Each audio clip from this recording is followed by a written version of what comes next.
Hello and very good evening to everyone. Myself Adil Stuff and I have done my BTech from NIT Srinagar in the Chemical Engineering Department. चलिए अब जो हम lecture number 5 जो है वो discuss करते हैं वेक्टर्स के ऊपर। लेक्चर नंबर 4 तक जो है हमने ट्रायंगल लॉ तक जो है कवर कर लिया था, उसका जो है फॉर्मूला है उसको अच्छे से हमने डिराइव कर लिया था और जो है रिजल्टेंट कितना एंगल जो है छोटे वाले वेक्टर के साथ बनाता है उसका भी जो है हमने जो है फॉर्मूला डिराइव कर लिया था। ठीक है, तो वो सारी चीजें हम कवर कर चुके हैं। तो इस लेक्चर में जो हम बहुत सारे जो है सवाल वो डिस्कस करेंगे, अलग अलग पैटर्न के जो है सवाल डिस्कस करेंगे। और जब आप एग्जामिनेशन में जाओगे 2 साल बाद तो आप देखोगे, या अगर ये ड्रॉपर देख रहे हैं तो जब आप 1 साल के बाद एग्जामिनेशन में जाओगे तो आपको डायरेक्ट सवाल जो है जो मैं यहाँ पे करवाऊंगा वही सवाल या उनके जैसे सवाल जो है आपको अपने एग्जाम्स में देखने को मिलेगा। यहाँ पर जो है पहला सवाल आपको दिख रहा होगा। यहाँ पर हमें क्या कह रहा है, कह रहा है हमारे पास 2 वेक्टर है, एक वेक्टर का मैग्नीट्यूड है 10 यूनिट और दूसरे वेक्टर का मैग्नीट्यूड कितना है 20 यूनिट है। ठीक है, और इनके बीच में जो एंगल है वो कितना है 60 डिग्री इनके बीच में क्या है एंगल है। तो अब हमें क्या है रिजल्टेंट निकालना है इनका,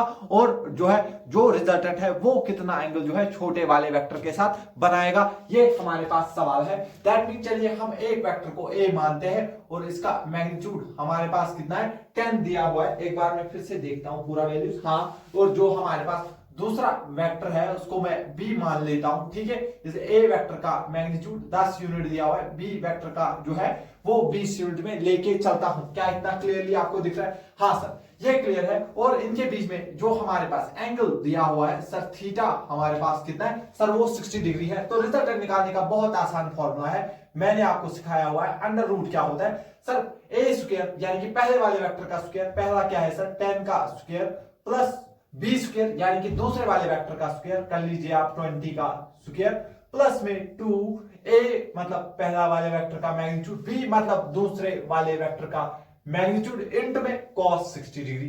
क्या होता है cos 60 डिग्री, क्योंकि इनके बीच में जो एंगल है वो 60 डिग्री हमें दिया हुआ है। क्या इतना क्लियर है? हाँ सर।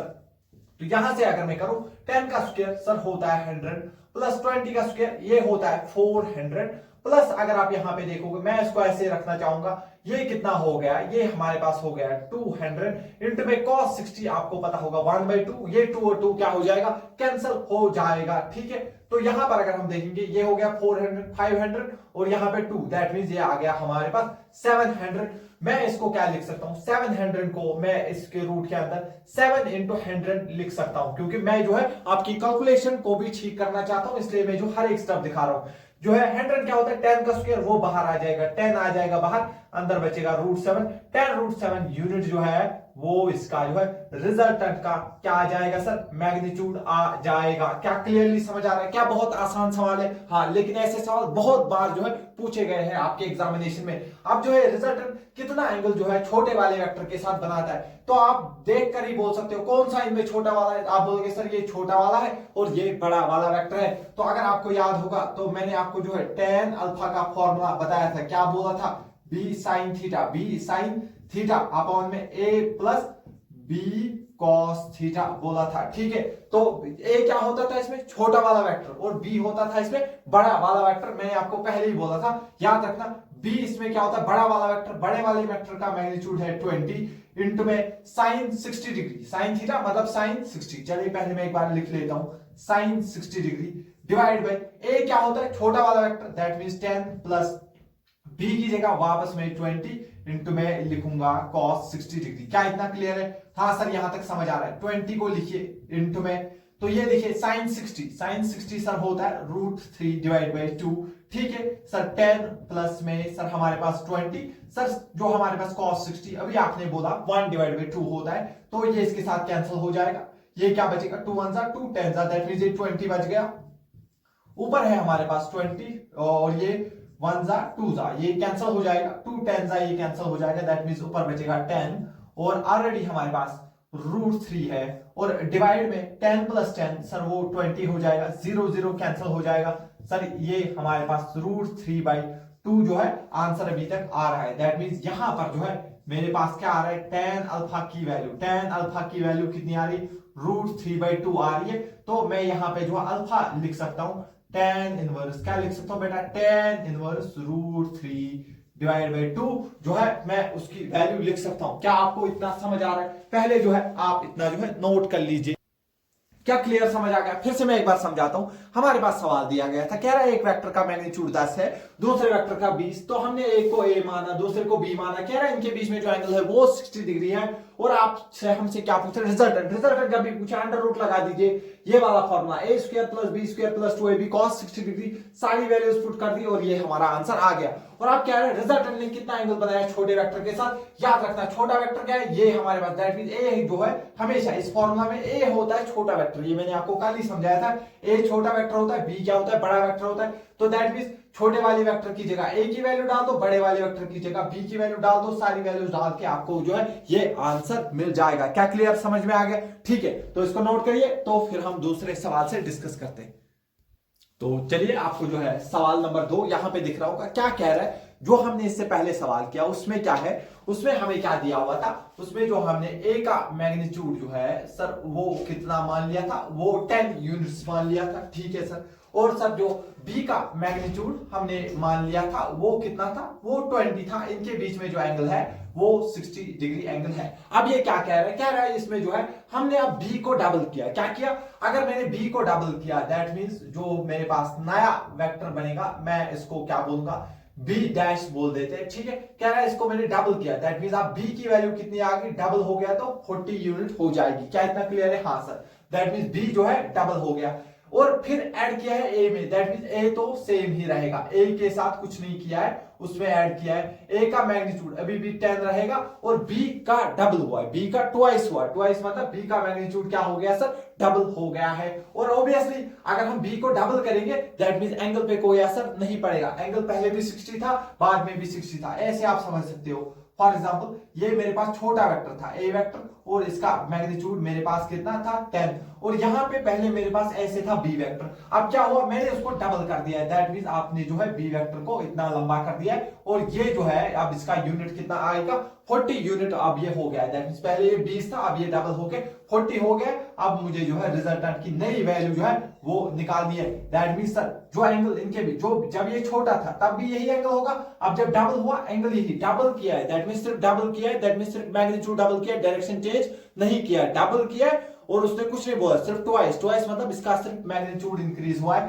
दैट मींस एंगल जो है अभी भी 60 डिग्री होगा। बस आप जो है आराम से जो है रिजल्टेंट जो है नया रिजल्टेंट निकाल सकते हो आराम से। शाबाश, ए के बदले सर 10 ही जाएगा, 10 का स्क्वायर, और नया वेक्टर अब जाएगा मेरे पास 40 का स्क्वायर प्लस 2, ए के बदले आएगा सर 10, सॉरी ए के बदले आएगा 10, बी के बदले आएगा 40, cos 60 होता है सर 1/2, 2 और 2 हो गया है कैंसल, अंडर रूट। आप देखिए किस पे, इसी पे इसके साथ आपको भी करना है। सर 10 का स्क्वायर होता है 100, सर 40 का स्क्वायर होता है सर 1600 होता है। ठीक है सर, ठीक है, प्लस यहाँ पे 2 कैंसिल हो गया, ये बच गया हमारे पास 400, 400 एंड 1600 कितने होते सर, ये हो गए 2000, ये हो गया 2100 सर, ये हो गया अंडर रूट 2100। तो मैं इसको 21 इंटू 100 लिख सकता हूँ। 100 होता है 10 का स्क्वायर, ये बाहर आ जाएगा, और अंडर रूट में रूट 21 जो है सर ये आपका नया आंसर आ जाएगा। क्या क्लियरली समझ आ गया? क्लियर है? आई होप जो है ये चीजें आपको अच्छे से समझ आ गई होगी। तो अब आप जो है खुद से क्या कर रहे हैं, होमवर्क करिए।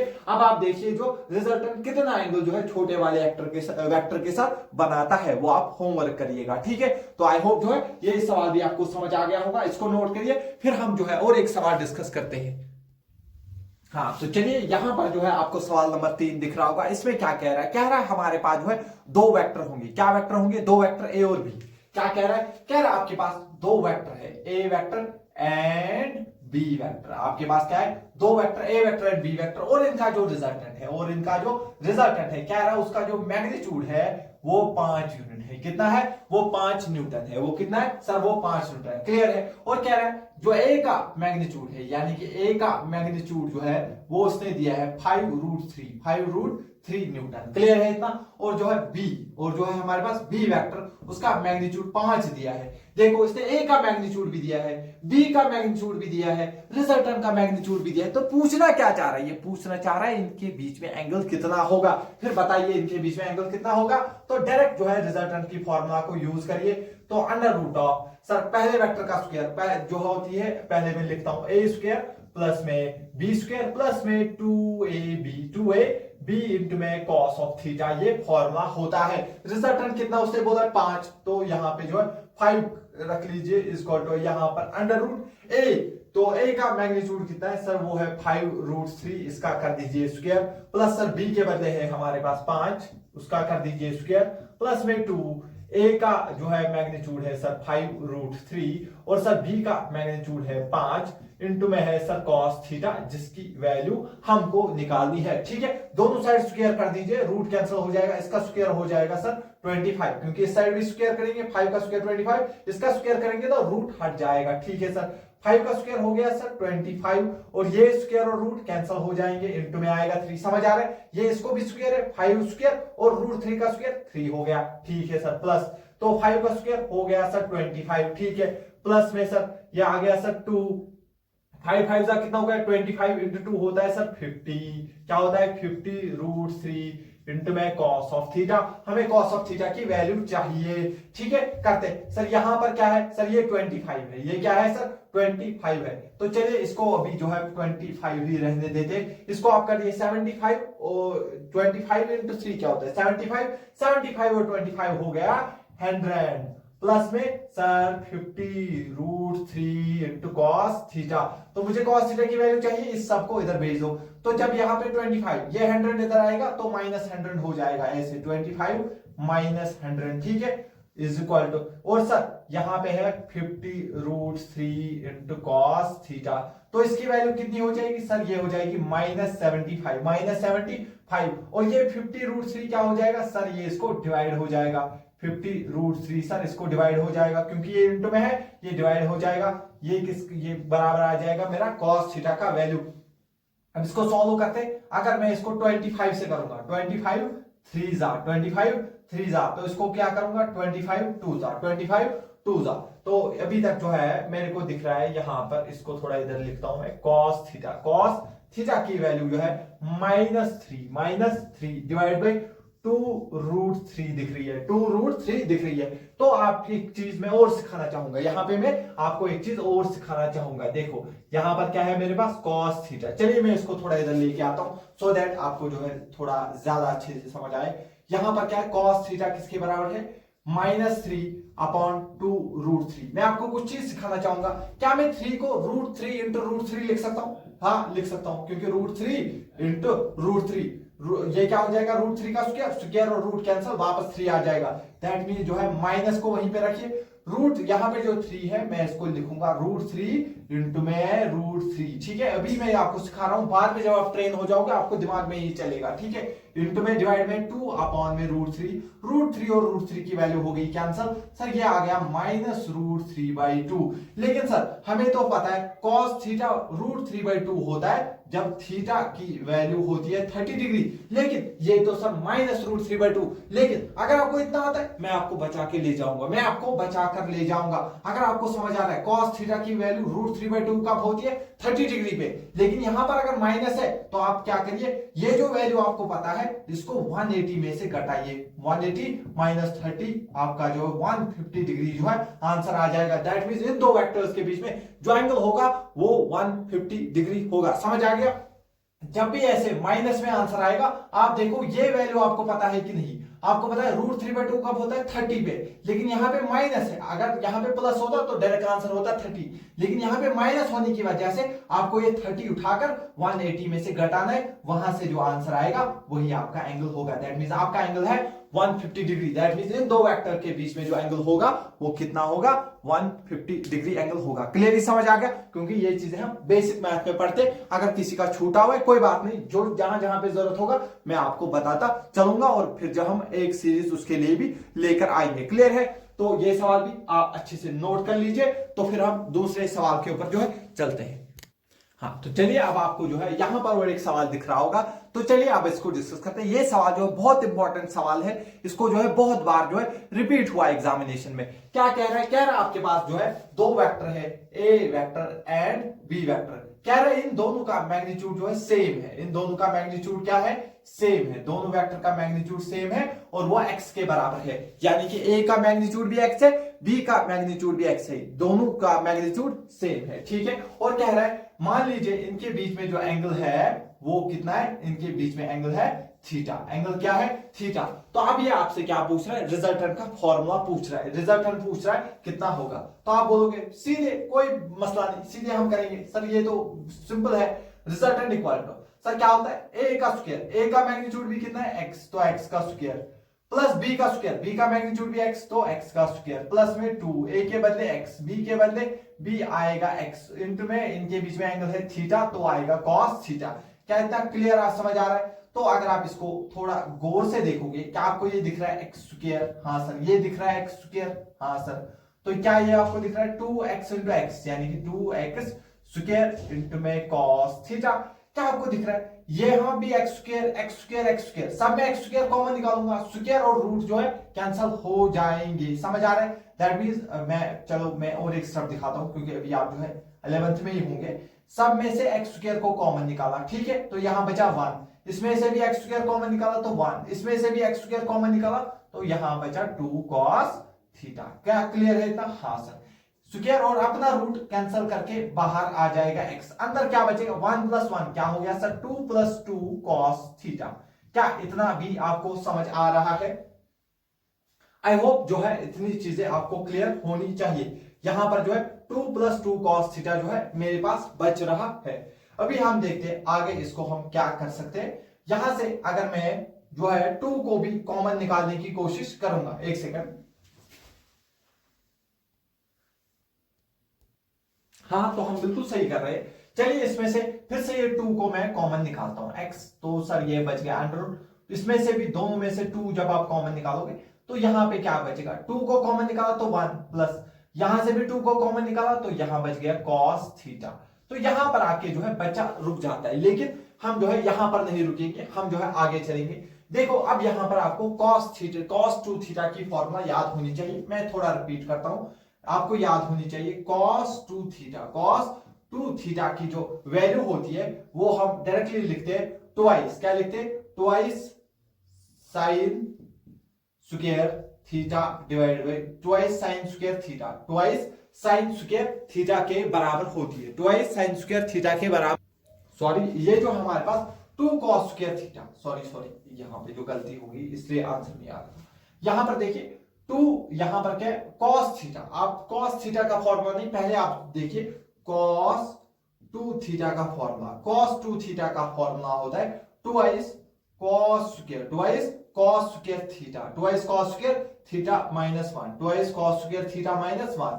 लेकिन ये होता है cos 2 थीटा का फॉर्मूला, लेकिन मेरे पास क्या है cos थीटा, यानी कि मुझे थीटा का आधा है, यहां पे 2 थीटा है तो यहां थीटा है, दैट मीन जहां थीटा है वहां हाफ कर दो, दैट मीन मैं लिख सकता हूं cos थीटा का formula twice cos square, twice cos square. यहां पे जब 2 थीटा था तो यहां थीटा था, अब यहां थीटा है तो यहां थीटा का आधा हो जाएगा माइनस 1 जो है ये यहां पर जो है, बस ये चीज आपको पता होनी चाहिए। इसको यहां पे पुट करते हैं, बस आंसर जो है वो आ जाएगा x इक्वल टू, सर ये हो गया under root 2 into 1 plus cos theta के बदले सर मैं क्या लिखूंगा twice cos square, twice cos square theta divide by 2, theta divide by 2 minus 1 plus 1 क्या हो गया, कैंसिल हो गया सर, माइनस 1 प्लस 1 कैंसिल हो गया। अब जो है मैं इस चीज को यहां पर लिखता हूं, ठीक है, तो हमारे पास क्या बच गया सर x अंडर रूट 2, ठीक है 2, और अंदर क्या बच गया sir 2 cos square theta, 2 cos square theta divide by 2, 2 into 2 क्या हो गया 4, तो वो बाहर आ जाएगा 2, क्योंकि 4 क्या होता है 2 का स्क्वायर होता है, वो बाहर आ जाएगा सर, 2 बाहर आ गया सर, ये बच गया 2x, सर अंदर क्या बच गया, अंदर बच गया sir cos square theta divide by 2, sir ये भी स्क्वायर है तो ये अपना रूट कैंसिल करेगा, तो सर यहां पे बच गया 2x cos square theta by 2, that mean जो रिजल्टेंट का फॉर्मूला आया सर वो कितना आया, रिजल्टेंट हमारे पास 2x cos square theta by 2 के बराबर आ गया है। तो ये कभी कभी आपसे पूछा जाता है डायरेक्ट क्वेश्चन, तो ही हम इसका यूज करेंगे, वरना जो है कुछ क्या करते हैं काफी जगह जो है इस फॉर्मूला को याद किया जाता है, जब दो वेक्टर इक्वल होंगे तो इसको याद करेंगे, नहीं, हम जो है इनका डायरेक्ट रिजल्ट में आपको थोड़ा ट्रेन करवाऊंगा, सो दैट आपको वैल्यूज ही जो है याद हो जाए, ये फॉर्मूला आपको बार बार याद ना करना पड़े, क्योंकि हो सकता है ये फॉर्मूला आपको भूल जाए। अभी तक जो है एक ही फॉर्मूला मैंने आपको बोला याद करने के लिए, अंडर रूट का जो रिजल्टेंट का फॉर्मूला होता है under root a square plus b square plus 2ab cos theta, और होपफुली वो आपको याद भी हो गया होगा। और tan अल्फा का फॉर्मूला होता है b sin थीटा अपॉन में a plus b cos theta. ठीक है, ये चीजें आपको याद हो जाएगी। क्लियरली समझ आ गया ये चीज। आई होप जो है ये चीज आपको समझ आ गई होगी। क्लियर है? तो पहले जो है आप इसको नोट कर लीजिए, फिर जो हम आगे चलते हैं इसको नोट कर लीजिए आप। हाँ, तो चलिए अब हम डिस्कस करते हैं। यहां पर जो है हमने क्या देखा, जनरल फॉर्मूला भी डिराइव किया हमने। अगर हमारे पास दो इक्वल वेक्टर है, यानी कि दोनों का मैग्नीट्यूड अगर सेम है और उनके बीच में अगर एंगल थीटा है, तो उनका रिजल्टेंट का फॉर्मूला अभी जो है हमने डिराइव कर लिया था। क्या आया था? 2x cos square theta by 2। 2x cos square theta by 2। ये आपको जो है वेरीफाई करने के लिए यहां पर मैं लिखता हूं। तो जो है दो इक्वल वेक्टर जब भी होते हैं उनके रिजल्टेंट का फॉर्मूला आया 2x cos square theta divide by 2। Theta divide by 2 ये हमारे पास रिजल्ट आया है दो वेक्टर्स का जिनका मैग्नीट्यूड सेम है और वो x के बराबर है। लेकिन मैं आपको जो है इसको याद करने के लिए नहीं बोलूंगा, हम डायरेक्ट जो है चलते हैं पहले सवाल के ऊपर। देखिए, अगर आपके पास दो वेक्टर है, क्या है? दो वेक्टर है, दोनों का मैग्नीट्यूड सेम है, दोनों का मैग्नीट्यूड सेम है और इनके बीच में जो एंगल है वो 0 डिग्री है। पहला केस, इनके बीच में एंगल क्या है? 0 डिग्री है। अगर एंगल 0 है तो मैं डायरेक्ट रिजल्टेंट का फॉर्मूला लिखूंगा अंडर रूट ऑफ पहले वेक्टर का स्क्वायर x स्क्वायर प्लस दूसरे वेक्टर का भी मैग्नीट्यूड x प्लस में 2, a के बदले x, b के बदले भी x, ठीक है, इंटू में cos 0 डिग्री। ठीक है, कर दिया इतना? ठीक है सर। तो यहां से मैं क्या देखूंगा? x square plus x square, sir ये आ गया आपका 2x स्क्वायर प्लस में 2x इंटू x, सर ये आ गया 2x स्क्वायर, और cos 0 डिग्री क्या होता है सर? 1 होता है। दैट मींस 2 प्लस 2, सर ये आ गया 4x square. 4x square, sir मैं इसको लिख सकता हूं 2x का होल स्क्वायर, क्योंकि 2 का स्क्वायर 4, x का स्क्वायर x स्क्वायर, ये और ये खत्म हो गया। दैट मींस आंसर आ गया 2x, और ये आना भी चाहिए। अगर एक वेक्टर इधर है दूसरा वेक्टर भी इधर है, दोनों का जब एंगल 0 है तो डायरेक्ट ऐड होंगे ना, ये भी x है ये भी x है और सेम डायरेक्शन में है तो 2x ऐड होकर जाएंगे। अगर ये 10 यूनिट है और दूसरा फोर्स भी 10 यूनिट है और इसी डायरेक्शन में लग रहा है तो आंसर 20 यूनिट ही आएगा ना। दैट मींस अगर दो इक्वल वेक्टर के बीच में एंगल 0 होता है तो डायरेक्टली वो ऐड हो जाते और आंसर जो है 2x के बराबर आता है। क्या क्लियर समझ आ गया?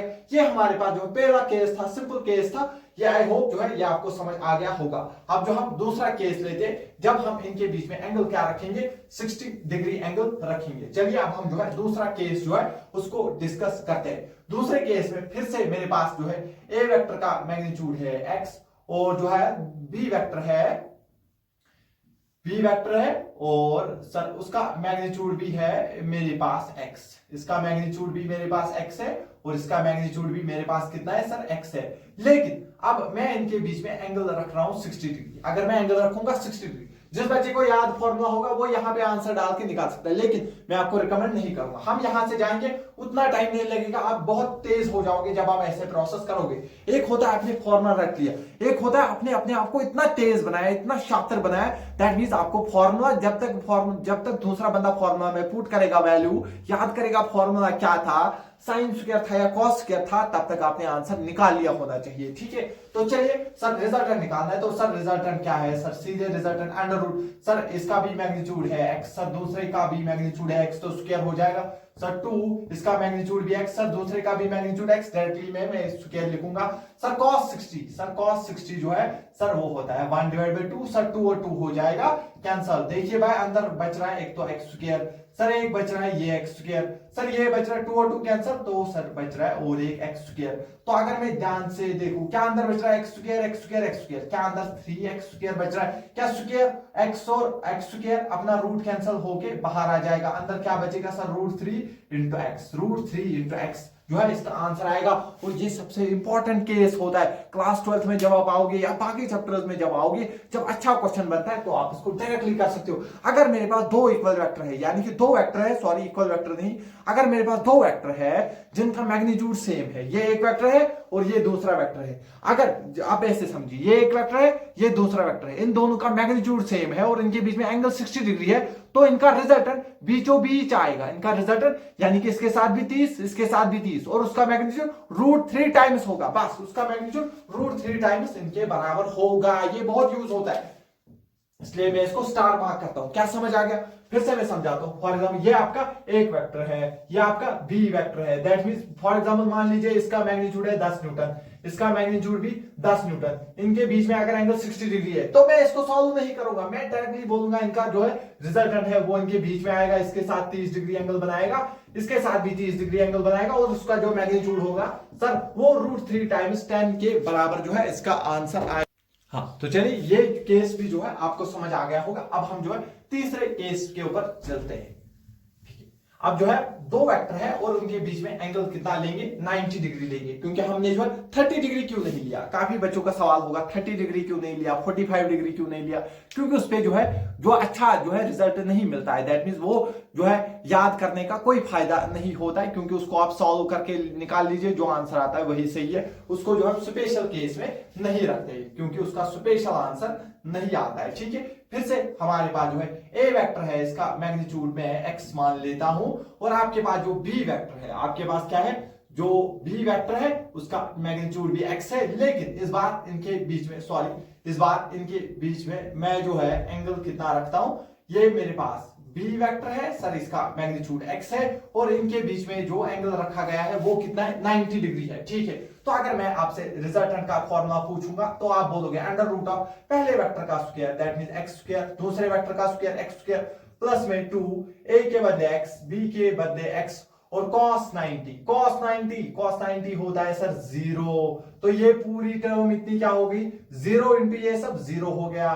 तो क्या बचा? √x² plus x², that means √2x², x² बाहर आ जाएगा सर, ये बच गया √2x। दैट मींस सबसे मोस्ट इंपॉर्टेंट और एक रिजल्ट जो है मेरे पास आ गया। अगर मेरे पास दो वेक्टर है, फॉर एग्जांपल ये एक वेक्टर है, ये दूसरा वेक्टर है, अगर मुझे इनका रिजल्टेंट चाहिए, अगर इन दोनों का मैग्नीट्यूड सेम है तो इनका रिजल्टेंट बीचों बीच आएगा। क्या आएगा? बीचों बीच आएगा। दैट मींस इसके साथ 45, इसके साथ 45, सर उसका मैग्नीट्यूड कितना होगा? √2 टाइम्स इनके मैग्नीट्यूड के बराबर, √2 टाइम्स इनके मैग्नीट्यूड के बराबर। एक एग्जांपल अगर मैं आपको दिखाना चाहूं, यहां पर देख लो। फॉर एग्जांपल ये मेरे पास जो है ए वेक्टर का मैग्नीट्यूड है 10 न्यूटन, और यहां पर जो है मेरे पास दूसरा वेक्टर है, इसका मैग्नीट्यूड भी है 10 न्यूटन। ये मेरे पास बी वेक्टर है, इनके बीच में एंगल जो है 90 डिग्री है, तो मैं सीधे बोलूंगा रिजल्टेंट इनके बीचों बीच आएगा, दैट मींस इसके साथ 45 डिग्री, इसके साथ भी 45 डिग्री, और उसका रिजल्टेंट का जो मैग्नीट्यूड होगा सर, रिजल्टेंट का मैग्नीट्यूड कितना होगा सर? वो होगा √2 टाइम्स इंटू में इनका मैग्नीट्यूड 10, दैट मींस वो होगा 10√2 जो है इसका आंसर होगा। बहुत जल्दी जो है इसका आंसर आएगा। ठीक है, तो समझ आ गया? दैट मींस अभी क्या चल रही है? मैकेनिक्स अभी चल रही है, इसीलिए जो है मैं बहुत एनर्जी में भी हूं। ठीक है, तो इसीलिए आप इसको नोट कर लीजिए। फिर जो हम और एक सवाल जो है केस नंबर 4 को डिस्कस करते हैं। आई होप ये जो है आपको बहुत अच्छे से समझ आ रहा होगा। आई होप जो है हैंड राइटिंग उतनी अच्छी नहीं, लेकिन जिस लिहाज से मैं समझाना चाह रहा हूं, मेरे जो इंटेंशन है उसके ऊपर आप नजर रखिए। अगर आप इस लेवल पे समझ रहे हैं तो आप जो है मचा दोगे एग्जाम में। ठीक है, तो चलिए केस नंबर 4 को अब जो हम डिस्कस करने जा रहे हैं। क्या मैंने एक भी बार इस फॉर्मूले का यूज किया? इस फॉर्मूले का नहीं, लेकिन क्या मैंने 2-3 मिनट लिए सॉल्व करने में? नहीं, ज्यादा से ज्यादा, क्योंकि मैं आपको समझा रहा हूं। अगर मैं खुद सॉल्व करूंगा तो 10 से 15 सेकंड से ज्यादा नहीं दूंगा, और आपको उससे कम करना है। ठीक है, तो चलिए यहां पर जो है केस नंबर 4 को डिस्कस करते हैं। फिर से हमारे पास मान लीजिए ये ए वेक्टर है, इसका मैग्नीट्यूड भी एक्स है, और लेकिन यहां पर जो है हमारे पास बी वेक्टर है जिसका मैग्नीट्यूड 120 डिग्री है। कितना है? 120 डिग्री है। सिंपल आप बोलोगे सर हम तो रिजल्टेंट का फॉर्मूला अपनाएंगे। सर पहले वेक्टर का जो है मैग्नीट्यूड है x, तो x² कर लीजिए, दूसरे का भी मैग्नीट्यूड x है, तो सर प्लस x² प्लस में 2, a के बदले x, b के बदले x, तो सर ये बन गया 2x² इंटू में cos 120 डिग्री। कितना आ गया सर? cos 120 degree. तो अभी मैंने आपको बताया यहां पे जो है cos 60 की वैल्यू कितनी होती है? अभी मैंने आपको बोला, याद रखना cos 60 की वैल्यू अगर आपको याद है, ये क्या है? आपको cos 120 की वैल्यू याद नहीं है। तो अगर आपको cos 120 की याद नहीं है वैल्यू, तो क्या करिए 180 में से उतना घटाइए, 180 में से आप जो है ये वाली वैल्यू घटाइए। क्या आ रहा है? 60 डिग्री। क्या आपको cos 60 का वैल्यू याद है? हाँ सर, cos 60 का वैल्यू होता है 1/2। लेकिन तो चलिए अगर cos 60 का 1/2 होता है तो cos 120 का -1/2 होगा। cos 120 डिग्री का वैल्यू -1/2 होगा। क्या आपको ये तरीका समझ आ रहा है? देखो cos 120 की वैल्यू मैं मानता हूं आपको याद नहीं होगी, तो क्या करना है, वो उसको 180 में से माइनस कर दो। 180 में से माइनस करो cos 60, उसकी वैल्यू आपको पता है 1/2, बस उसमें से माइनस पुट कर दो, उसमें से सिर्फ माइनस आगे लगा दो उस वैल्यू की। That means sir x² plus x², sir ये आ गया 2x² प्लस, सर यहां पे आ गया 2x² फिर से cos 120 की वैल्यू सर -1/2, 2 और 2 क्या हो गया सर, कैंसिल हो गया। ये अंडर रूट जो है यहां पर 2x², ठीक है, तो ये हो गया -x², 2x² में से x² गया, सर ये आ गया अंडर रूट x², और ये खत्म। दैट मींस ये क्या हो गया सर a का मैग्नीट्यूड x, दूसरे वेक्टर का मैग्नीट्यूड x, और सर इनके रिजल्टेंट का मैग्नीट्यूड भी x आ गया। हाँ, ये स्पेशल केस होता है, अगर मेरे पास ये a वेक्टर है, ये b वेक्टर है, इन दोनों का मैग्नीट्यूड अगर सेम है तो इनका रिजल्टेंट भी इनके मैग्नीट्यूड के बराबर ही आएगा। अगर ये 10 है, ये 10 है, तो रिजल्टेंट भी 10 आएगा, क्योंकि टोटल एंगल 120 है, वो जो है एक के साथ 60 और दूसरे के साथ 60 डिग्री एंगल बनाएगा। यहां पर जो है मैं कहीं पे आपको समझे, चलिए यहां पे समझाता हूं। फॉर एग्जांपल ये मान लीजिए, चलिए 10 बहुत लिया, चलिए 20 लेते हैं। फॉर एग्जांपल ये यहां से 20 न्यूटन है, यहां पर मेरे पास दूसरा फोर्स है जिसका वैल्यू 20 न्यूटन है, इनके बीच में एंगल 120 डिग्री। आप सीधे बोलोगे, आपको कुछ नहीं करना है, आपको डायरेक्ट पता होना चाहिए इनका रिजल्टेंट क्या आएगा सर, इनके बराबर ही आएगा, 20 के बराबर आएगा सर, इसके साथ 60 डिग्री और इसके साथ भी 60 डिग्री आएगा, और ये इनका आंसर हो जाएगा। क्या समझ आ रहा है? आई होप जो है आपको समझ आ रहा हो। मैं थोड़ा तेज बोल रहा हूं, तो अगर आपको ज्यादा तेज लगेगा तो आप 1 की स्पीड पे ही देखिएगा इस लेक्चर को, ठीक है? तो आई होप इतना आपको समझ आ रहा होगा, इसको नोट करिए। फिर जो है और एक सवाल के साथ आते हैं।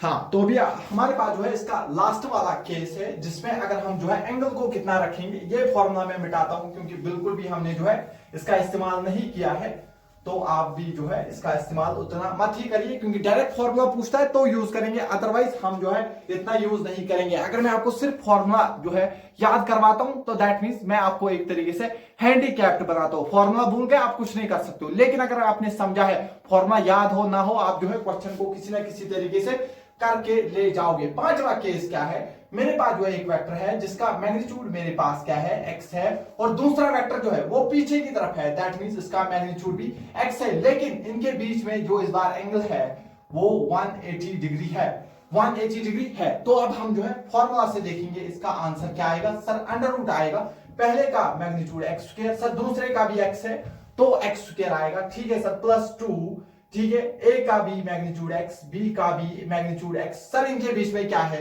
180 डिग्री एंगल है, तो यहां पे डाल दीजिए cos 180 डिग्री एंगल, और cos 180 डिग्री जो है सबको पता होता है -1 जो है इसकी वैल्यू होती है x² प्लस x², सर ये आ गया 2x², सर यहां पे जो है cos 180 की वैल्यू क्या होगी, -1, दैट मींस यहां पे माइनस आएगा, 2x into x, sir 2x square, x² 2x², दोनों कैंसिल हो गए, आंसर आ गया 0, और आना भी चाहिए। अगर 10 न्यूटन आगे लग रहे हैं और 10 न्यूटन पीछे लग रहे हैं तो रिजल्टेंट क्या आएगा, 0 आएगा, और वो आना भी चाहिए। यहाँ पे जो है डायरेक्ट आंसर 0 मिलेगा। फॉर एग्जांपल अगर मैं बोल दूं, मैं जो है किसी ब्लॉक के ऊपर आगे 10 न्यूटन फोर्स लगा रहा हूं और पीछे भी 10 न्यूटन फोर्स लगा रहा हूं, क्या इन दोनों का मैग्नीट्यूड सेम है, एक आगे एक पीछे, डायरेक्शन अपोजिट, ऑब्वियसली ये दोनों क्या होंगे, कैंसिल होंगे, और रिजल्टेंट 0 आएगा, जो हमको यहां से भी दिख रहा है। क्या आपको यहां तक क्लियर समझ आ गया, मजा आ गया इस लेक्चर को देख के? आई होप जो है आपको बहुत मजा आया होगा। इसको भी आप नोट करिए, फिर मैं पांचों केस जो है एक ही जगह पर यहां पे आपको दे देता हूं, ठीक है? हाँ, तो चलिए अब जो है इन सारे केसेस का जो समराइज है, समरी जो है एक नोट में मैंने यहाँ पे लिखी हुई, यहां पर आपको जो है ये दिखेगा, सारे वेक्टर्स का एक ही जगह पे है जो है मैंने इनका जो है समराइज करके रखा है। आपको भी नोट में ऐसे ही जो है अपने नोट बनाइए और पॉज स्क्रीन को पॉज करके इनको जो है समराइज करके लिख लीजिए, ठीक है? क्योंकि ये आपको जो है, मैं आपको जब आप क्लास 12th में आओगे या क्लास 12th का सिलेबस जब भी हम स्टार्ट करेंगे, तो मैं आपसे पूछूंगा इस फॉर्मूले को क्लास 12th में आने से पहले एक बार रिवाइज करिए, क्योंकि ये जो है इलेक्ट्रोस्टैटिक्स में बहुत यूज होता है क्लास 12th में, और बाकी जो है 11th से 12th से सारे चैप्टर्स में इसका बहुत रिग्रेसिव यूज होता है, इसलिए ये चीज आपको पता होनी चाहिए, ठीक है?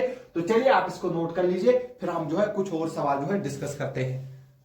हाँ, तो चलिए अब जो हम और एक सवाल डिस्कस करेंगे। यहां पर आपको सवाल दिख रहा होगा, बहुत ही प्यारा सवाल है। क्या कह रहा है? कह रहा है हमारे पास दो वेक्टर है, ए और बी, दोनों का मैग्नीट्यूड सेम है। यानी कि पहले क्या कह रहा है, पहले हमारे पास जो है ए वेक्टर और बी वेक्टर का जो है दोनों का मैग्नीट्यूड सेम है, और वो ए के बराबर है। ठीक है, कह रहा है और जो इनका रिजल्टेंट आएगा, इनका जो रिजल्टेंट आएगा उसका मैग्नीट्यूड जो है वो आर के बराबर आएगा। इनका रिजल्टेंट जो है इनका उसका मैग्नीट्यूड कितना आएगा, आर के बराबर आएगा। दैट मींस ये जो है पहला सिनेरियो हमें कह रहा है इसके बाद मैं बी को डबल करूंगा, यानी कि नए केस में जब हम क्या करेंगे, बी को डबल करेंगे, यानी कि 2b, यानी कि 2 का बी का कितना मैग्नीट्यूड था a, तो उसका मैग्नीट्यूड हो जाएगा 2a।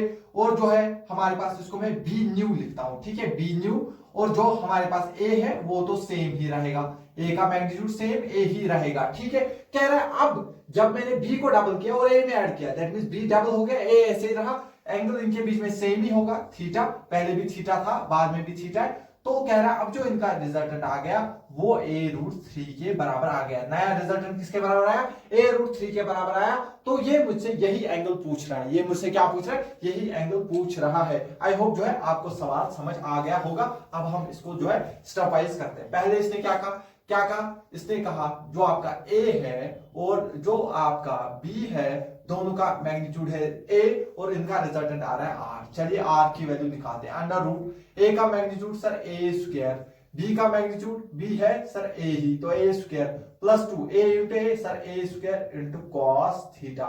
हम इसकी वैल्यू तो नहीं निकाल सकते अभी, कॉस थीटा हमको नहीं पता है, ये एक इक्वेशन होगी। दूसरी इक्वेशन अब मैं इसको लिखूंगा आर न्यू, क्या लिखूंगा, आर न्यू। आप बोलोगे अंडर रूट, क्या मैंने ए को चेंज किया, नहीं, ए तो सेम ही रहेगा, प्लस बी को क्या किया, डबल, दैट मींस यहाँ पे 2a का हो जाएगा स्क्वायर, प्लस में 2a के बदले आएगा a, b के बदले आएगा 2a, ठीक है, इंटू में कॉस ऑफ थीटा। क्लियर हुआ, क्योंकि जब हम डबल करते हैं तो किसी भी चीज को उसका जो है एंगल चेंज नहीं होता है। ठीक है, तो ये जो है इसकी वैल्यू हमको दी हुई है। तो अगर मैं इसका क्या कर दूं, इसका डिवीजन करते हैं, इसका जो है हम डिवाइड यहीं पे कर देते हैं। ठीक है, तो ऊपर क्या है हमारे पास r है। ठीक है सर नीचे जो है इसको क्या दिया, r न्यू की जगह दिया है a√3 दिया हुआ है। ठीक है सर, यहाँ पे इक्वल टू करते हैं, यहाँ पे इसको क्या करेंगे, इक्वल टू, देखो दोनों के ऊपर रूट है तो दोनों का रूट जो है कैंसिल हो जाएगा। ऊपर क्या बचेगा, a square plus a square, यानी कि 2a स्क्वायर प्लस में यहाँ पर क्या है हमारे पास, ऑलरेडी है 2a स्क्वायर इंटू में है कॉस ऑफ थीटा। ठीक है, डिवाइड करेंगे यहाँ पर बाहर अगर हम देखेंगे a square plus 2a square कितना, 4, और एक क्या हो गया 5a स्क्वायर प्लस में 2 2 हो गया 4, या आ गया 4a स्क्वायर इंटू में कॉस ऑफ थीटा। क्या आपको क्लियर समझ आ रहा है। अभी जो है इस चीज को अभी यहां पर ही रखते हैं डिवीजन को। अभी हम जो है इस वाले पार्ट को पहले सॉल्व करते हैं, क्योंकि यहां से हमें कॉस थीटा की वैल्यू मिल जाएगी, तो फिर जो है क्लियर हो जाए। वही जो है पहला पार्ट हमसे पूछा है, दैट मींस यहां से हमें डायरेक्टली कॉस थीटा की वैल्यू जो है मिल जाएगी। इसको क्या करेंगे, इस वाले पार्ट आर न्यू को पहले मैं सॉल्व करता हूं, अंडर रूट सर ए स्क्वायर, ये क्या हो गया सर, ए स्क्वायर प्लस 2a का स्क्वायर क्या हो गया सर, 4a, 4 और a सर ये आ गया 5a स्क्वायर। ठीक है सर, 2 2 सर ये आ गया 4a square cos of theta. क्या इतना क्लियर है सर। आर न्यू का क्या मुझे वैल्यू दिया है, हाँ सर कितना वैल्यू दिया है, a√3, तो दोनों साइड में स्क्वायर करूंगा सर, ये बनेगा a स्क्वायर, √3 का स्क्वायर बनेगा सर 3 इक्वल टू सर इसका जो है रूट हट जाएगा, ये बनेगा 5a स्क्वायर प्लस बनेगा 4a स्क्वायर इंटू में कॉस ऑफ थीटा। क्या इतना क्लियर है। 3a स्क्वायर इसको मैं इधर भेजूंगा तो ऑलरेडी यहां पर है सर 3a स्क्वायर, तो ये इधर आएगा तो सर बनेगा -5a square equal to 4a square into में कॉस थीटा। क्लियर हुआ। ये क्या आ गया सर, ये आ गया -2a स्क्वायर, सर ये जो इंटू में है सर ये डिवाइड हो जाएगा 4a स्क्वायर और ये आ जाएगा कॉस थीटा के बराबर। यहाँ पे 2 1 2 2 a स्क्वायर कैंसिल हो गया, तो ये आ गया -1/2। कॉस थीटा की वैल्यू कितनी आ गई, -1/2 जो है आ गई। अगर कॉस थीटा की वैल्यू 1/2 कब होता है, कॉस की वैल्यू 60 डिग्री पे, तो लेकिन ये माइनस है तो 60 को 180 में से माइनस कर दो, दैट मींस एंगल कितना होगा, 120 डिग्री जो है वो इनके बीच में एंगल होगा। यही हमसे सवाल पूछ रहा है ये हमने कर दिया। यहां पर जो है हम थोड़ा भटक गए थे, ऐसा ही होता है एग्जाम में, कभी कभी आप थोड़ा भटक जाते हो क्योंकि वो आपसे सिर्फ एंगल पूछ रहा है, तो सिर्फ आपको जो है यही इक्वेशन का यूज होगा, बस बाकी किसी चीज का यूज नहीं होगा। तो इसलिए जो है आपका सोल्यूशन जो है इतना पार्ट नहीं रहेगा, आपका सोल्यूशन जो है वो बस जो है इतना ही पार्ट जो है आपका सोल्यूशन रहेगा। क्लियर है? तो चलिए इसको नोट करिए, फिर हम जो है इसका दूसरा पार्ट लेकर आते हैं। हाँ, तो चलिए अब आपको जो है रेशियो निकालना है नए रिजल्टेंट और पुराने रिजल्टेंट का, that means R new upon R old का रिजल्टेंट निकालना है। सर आर न्यू हमारे पास कितना था? सर जब नया था तो ए तो सेम था, सर बी को डबल किया था, सर यहाँ पे 2a का होल स्क्वायर हो रहा था, ठीक है, प्लस में 2a के बदले a b के बदले सर 2a इंटू में cos थीटा की वैल्यू जो हम इससे पहले निकाल चुके थे वो -1/2 r ही थी, ठीक है सर, डिवाइड कर दीजिए। क्लियर है इतना? सॉरी इसमें ये नहीं करना है, सॉरी एक सेकंड, इसको हम और आसान तरीके से कर सकते हैं, क्योंकि जो है उसने आर न्यू की वैल्यू उसने ऑलरेडी a√3 हमसे बोली है, दैट मींस हम अगर r की वैल्यू निकाल दे फिर उसका डिवाइड करके आंसर निकाल सकते हैं। अंडर सर a², क्योंकि पहले दोनों का मैग्नीट्यूड सेम था, plus a² plus 2a into a हो गया a² इंटू में cos थीटा, और cos थीटा की वैल्यू हम निकाल चुके हैं -1/2 जो है इससे पहले आ गई थी, 2 हो गया कैंसिल, तो सर ये आ गया √a² प्लस a², सर ये हो गया 2a², सर ये आ गया -a², दैट मींस ये आ गया √a² के बराबर, ये और ये कैंसिल हो गया, दैट मींस ये आ गया r हमारे पास a के बराबर आ गया है। तो हमसे क्या पूछा? आर न्यू, ये ध्यान से देखना है, आर न्यू अपॉन आर, लेकिन अगर उसने R old upon R new फिर आंसर चेंज आएगा, ठीक है। आर न्यू किसके बराबर है? a√3, और आर हमारे पास a के बराबर है, दोनों का कैंसिल हो जाएगा, दैट मींस ये जो है √3:1 इसका रेशियो जो है ये निकल के आ जाएगा। क्या आपको समझ आ रहा है? क्या मजा आ रहा है इन सवाल को करने में? ठीक है, तो अगर मजा आ रहा है तो कमेंट में बताइएगा जरूर। चलिए यहां पर आप जो है इतना नोट करिए, फिर हम आगे देखते हैं।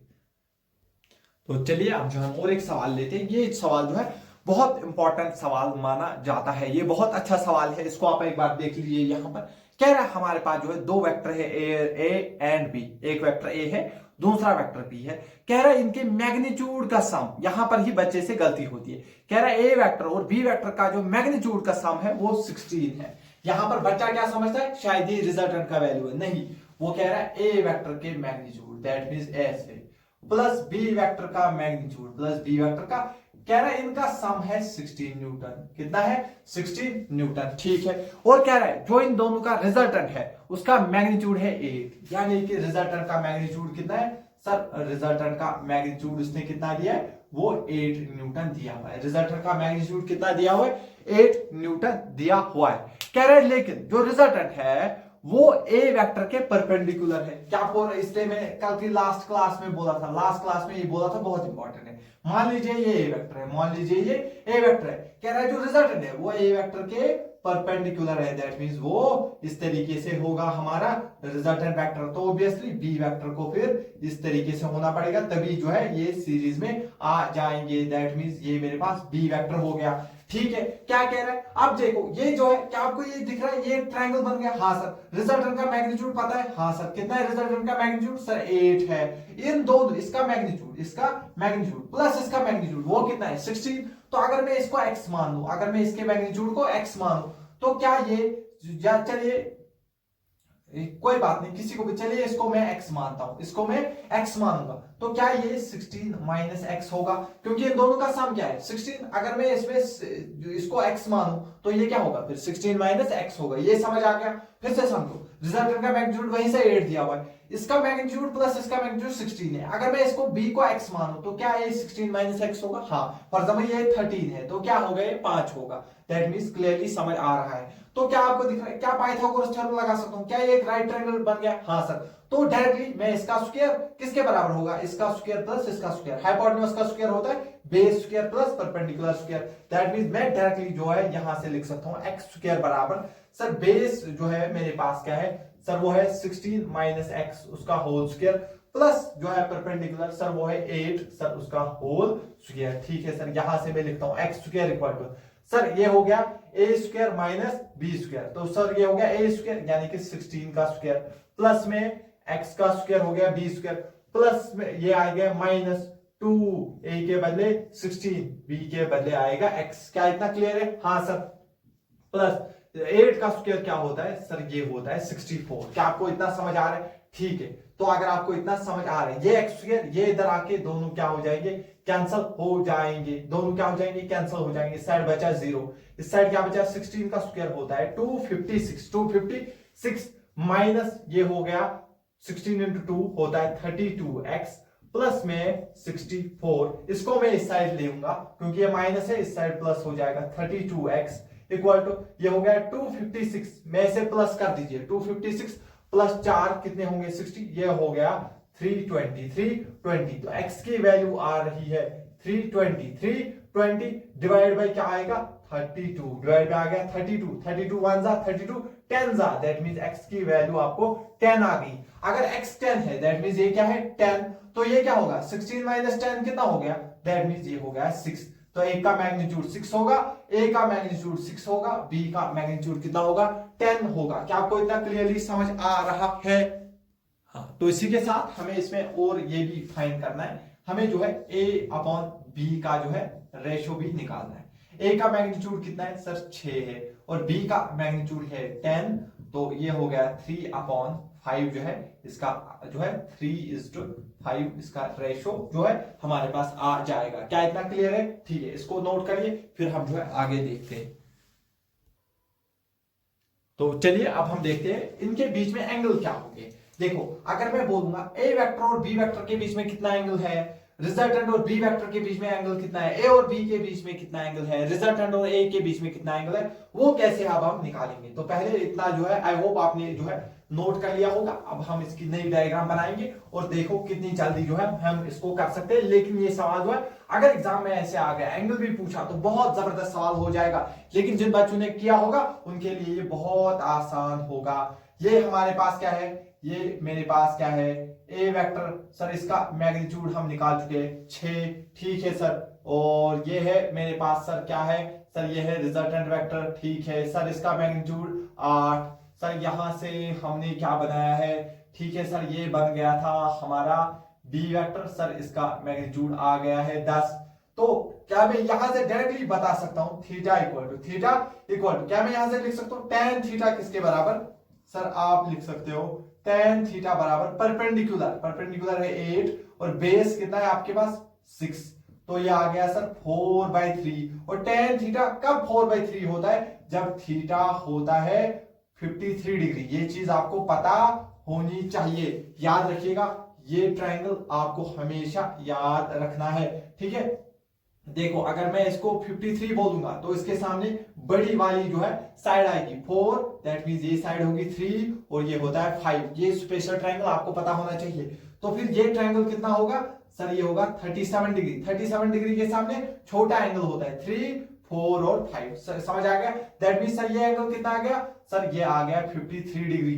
तो बच्चे क्या करेंगे सर? ए और बी के जल्दी एग्जाम में ए और बी के बीच में एंगल है 53 डिग्री, वो पहला ऑप्शन होगा और आपका आंसर गलत हो जाएगा। यहां पर जो है ए और बी के बीच में एंगल ये नहीं है। देखो, ये एक का हेड है दूसरे का टेल है, दैट मींस ये एंगल नहीं होगा। इसको आगे ले जाना पड़ेगा, आगे ले जाओगे। अब ये दोनों का क्या बन गया? इसकी भी टेल इसकी भी टेल। तो सर ये कितना होगा सर? इसको 180 में से ये वाला एंगल आप कर दीजिए माइनस, तो सर ये आ गया 127 डिग्री।